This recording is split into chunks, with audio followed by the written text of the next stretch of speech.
Hey guys, good morning. Once again, welcome to TrendX A. So today நான் என்ன சொல்ல போகிறேன்னா உங்களுக்கே தெரியும். மேபி டே பிஃபோர் டே வந்து மார்க்கெட் வந்து கிராஷ் ஆச்சு. ஸோ இதில் பார்த்தீங்கன்னா வந்து around 90 to 20 billion USDT vibe out ஆயிருக்கு லிக்விடேஷனில். ஸோ ஸ்டில் வந்து நம்ம பிளாட்ஃபார்ம் வந்து வெல் பெர்ஃபார்மன்ஸ் அண்ட் வந்து நம்மளோட இது ஹெவி லாஸ் இல்லாமல் நம்மளுக்கு வந்து மேக்ஸிமம் ப்ராஃபிட்லேயே ஒரு 5 to 10% இதில் லாஸ்ட்லேருந்து எவ்வளோ ஏர்ன் பண்ணிச்சோ அதுலேருந்து ஒரு 5 to 10% ப்ராஃபிட்லேயே வந்து ஹோல்ட் பண்ணிருச்சு. ஸோ பட் ஆனால் மேனுவலாக ட்ரேட் பண்ணவங்க நிறையா பேர் வந்து அதில் ஹெவியாக லாஸ் பண்ணியிருப்பீங்க. ஐ நோ, பிகாஸ் சடனாக வந்து வித்தின் 1 hour மார்க்கெட்டை வந்து வைப் அவுட் பண்ணிட்டாங்க. நியர்லி 20 billion வந்து வைப் அவுட் ஆயிருக்கு.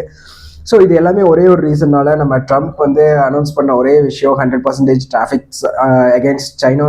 இது வந்து ஒரு ட்ரேட் வார அறிவிச்சிருக்காரு. ஸோ இது எவ்வளோ நாள் கண்டினியூ ஆகும்னு ப்ராப்பராக தெரில. அண்ட் ஸோ இப்போ வந்து நியூ பிகினர்ஸ்க்கு ஒரு சான்ஸ் என்ட்ரி உள்ள புதுசாக உள்ள வர்றவங்களுக்கு. பட் ஆனால் ப்ராப்பரான கொஞ்சம் நாலேஜோட வாங்க, இல்லைனா ஆல்கோ ட்ரேடிங் அந்த மாதிரி பிளாட்ஃபார்மில் சஜஷன் கேட்டு உள்ளே போங்க. பிகாஸ் ஏன்னா இப்போ இருக்கிற சுச்சுவேஷனில் நீங்கள் மேபி இன்னும் மார்க்கெட் கன்சல்டேஷனில் தான் இருக்குன்னா வந்து கரெக்டாக சான்சஸ் இருக்குன்னு சொல்ல முடியாது.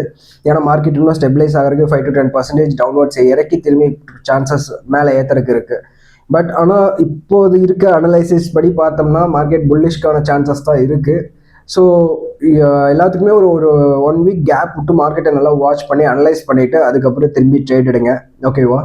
ஸோ ஆல்கோ ட்ரேடிங் நான் பற்றி தெரிஞ்சுக்கணுன்னா எங்களுக்கு வந்து டேரெக்டாக காண்டாக்ட் பண்ணுங்கள். எங்கள் பிளாட்ஃபார்ம் வேறு லெவலில் பெர்ஃபார்ம் பண்ணிகிட்ருக்கு. ஸோ இதை பற்றி தெரிஞ்சுக்கணுங்க எங்களுக்கு டேரெக்டாக டிஎம் பண்ணுங்கள். நான் கீழே நம்பர் தரேன். Thank you guys.